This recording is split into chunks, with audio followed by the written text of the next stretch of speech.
बुथारनानै दायो जोबोद मोजां मोसानानै देखायसिगोन आरोना जोंनो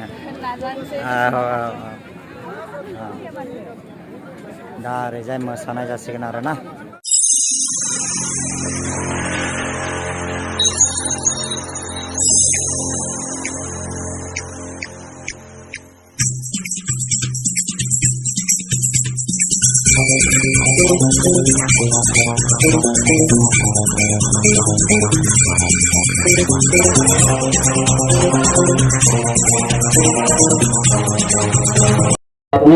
बानजायनायाव बा फुटबल बादायलायनायनि मोनसे प्रग्राम लानायाव नुजाथिफैनो हानाय खैला मेला आउटपस्टनि आइसि आरो लोगोसे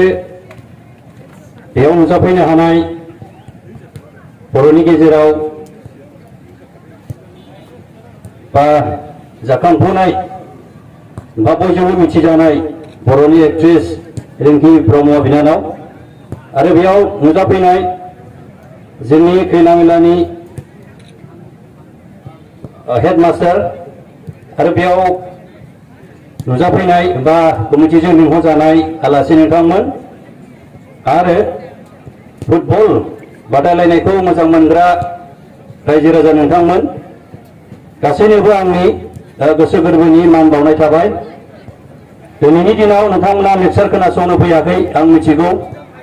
दा फुटबल नायनो फैदों दा बेनिखायनो आं गोलाव बाथ्राजों बुंनानै नोंसोरखौ आंमुनि नांहोनो गोसो गैया दा जेखि जाया मानो जों मिथिगौ फुटबल होननानै बुङोब्ला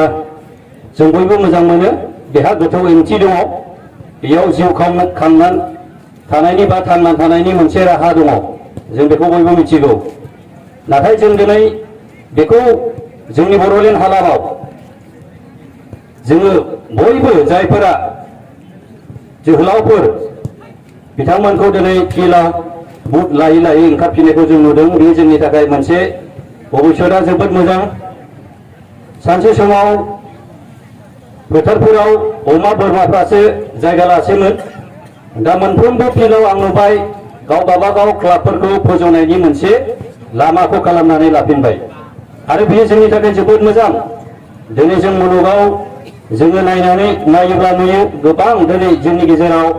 स्टारफोर बिथांमोना दिनै थांना थानायनि राहा लामाखौ खालामनानै लादों बा गावनि नाजानायजों गोजौ थाखोसिम दावखोनानै गावनि न'खर आरो समाज गामि ओनसोल गासैखौबो मोनसे नाम लाबोनो हादों थिग बेबायदिनो दिनै बे पर्बतजरा जायगायावबो आं सानो दिनैनि बे खेला बादायलायनायनि गेजेरजों निश्चय बे ओंथि गोनां जागोन आरो आं आसा खालामो बिथांमोननि जेनाखि गेलेनाय मोननैबो टीमनि मोनसे टेकनिक आरो बिथांमोननि जि इन्सपिरेसन बे इन्सपिरेसनजों गोबां लाइमोनफोरा आरोबाव बेखौ बा गेलेनायाव एसे ओंखारगोन बा बयबो इनकारेज मोननानै बे गेलेनायनि आयदायाव मोजाङै आरो गोग्गोमसिन खालामहोगोन आं बेखौ आसा खालामदों जों दिनै रायखांनो गोनां जोंनि गेजेराव दाख्लैसो ISL सेलेक्शन जानानै थांनाय क'क्राझाराव बेयाव जोंनि बर'निफ्राय आरोबाव 3 सेलेक्शन जानानै थांबाय दा बेबायदिनो गोबां दिनैनि समाव सुबिदाया फैगासिनो दङ बे सुबिदाखौ बयबो सुबिदाखौ लानो रोंनांगोन जों मिथिगौ जोंनि जेनाखि एनार्जि जोंनि जेनाखि बोलो बेयो जोंनि मोनसे इन्टारनेशनेल जों गेलेनो हानाय इन्टारनेशनेलाव जोङो बाहागो लानो हानाय जोंहा मोनसे शक्ति दङ जोंहा गियान दङ जोंहा टेकनिक दङ दा बेफोर टेकनिकफोरखौ जोङो मोजाङै बाहायनानै गावनि गेलेनायखौ दिन्थिफुंनो हायोब्ला निश्चय आं सानो गोजौ थाखोआव आरोबाव बांसिनै बांसिन जोंनि ओनसोलनिफ्राय प्लेयारफ्रा ओंखारनानै आरो गावनि थांना थानायनि लामाखौ दिहुनना लानो हागोन आरो इयुन जोलैनि जाखांफुनाय मानसिफोरखौ गावजों गोबानानै लानानै थांनो हागोन दिनै आं जोबोद गोजोननाय मोनदों दिनै नोंथांमोननि फिल्डआव फैनानै दिनै फुटबलनि मोनसे स्पिरिटखौ लानानै आं दिनै सावरायनो मोनदों बियो आंनि थाखाय भाग्यबान आं होननानै साननानै लादों दा बेनिखायनो दिनै आं बाख्नायदों बे ओनसोलनि जेनाखि कमिटिनि दैदेनगिरि बिथांमोन जि नाजानाय बेयो जाफुंथों निश्चय बे ओनसोलाव आरोबाव मोजां फुटबलनि स्पिरिटआ फैथों आरो बेजों माखासे थांना थानायनि जेनोखि लामा बिथांमोना गेलेनानै आवगायनानै थांनो हाथों आं बेखौ आसा खालामबाय। दिनैनि बे फुटबल बादायलायनायनि बेलायाव आं बेखौल' बुंनो सानदों जेनोखि टीम मोननैनि टीम बिथांमोना जेनोखि डिसिप्लिन नेम निथि दं बेखौ फालिनानै गेलेलांथों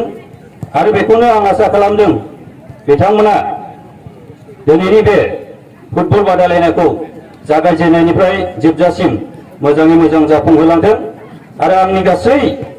बे फुटबल मोजां मोनग्रा रायजो राजानिसिमबो आं खावलायनाय थाबाय गाव गाबागाव नेम निथिखौ फालिनानै नायलांनो थाखाय आं खावलायनाय थाबाय। जोबथारनायाव आं बेखौल' बुंसिगोन जे बे ओनसोलाव आरोबाव जोंनि फुटबल लाभार्स बे स्पिरिटआ बारायथों बयबो जोहोलावफ्रा ओरैनो थायालासे आरोबाव गेलेनायनि बिथिङाव ओंखारबोनो थाखाय आं खावलायनाय थाबाय आरो बेखौनो बुंनानै दिनैनि बे फुटबल अपेनिंनि सुंद' बिबुंथिखौ आं दोनथ'नाय जाबाय। गोजोन्थों।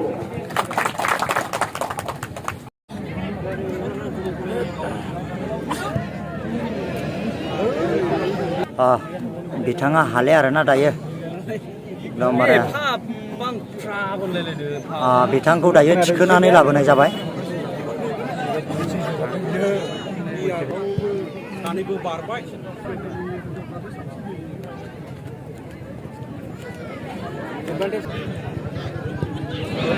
औरा रेप रेप रेप गारि हो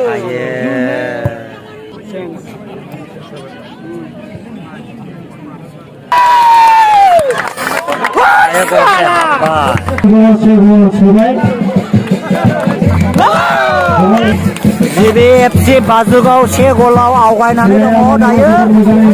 रयेल असम 0।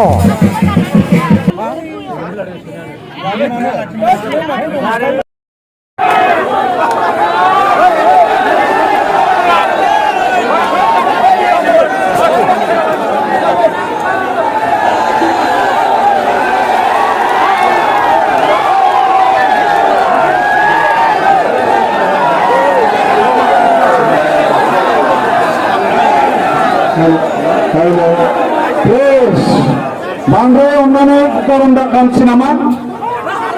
अन्नानै सागोन प्लिज अन्नानै एसे धैर्य हमलां अन्नानै धैर्य हम समस्याखौ समाधान खालामनो हाजासे नाजागासिनो दङ।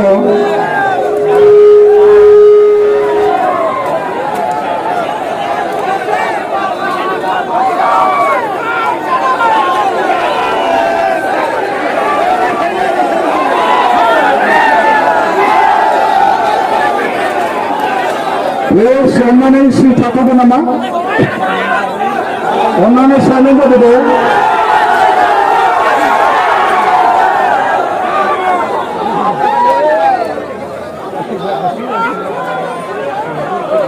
दे नायगिरि बिथांमोननिसिम खावलायदों नोंथांमोनखौ खावलायदों जोङो अन्नानै एसे धैर्य हम बयबो नोंथांमोनखौ जों मान सन्मान होदों नायगिरि नोंथांमोनखौ जों मान सन्मान होदों। मोननै दलजों जादों गन्डगला जों पार्टिफ्रा अन्नानै एसे साइलेन्ट जायोबा मोजां मोनगौ। जोंथ' रावबो दायनिगिरि नङाना जों रावबो दायनिगिरि नङा जों नायग्रा नोंथांमोना फैसा होनानै नायदों ओमफ्राय जोंबो नायदों।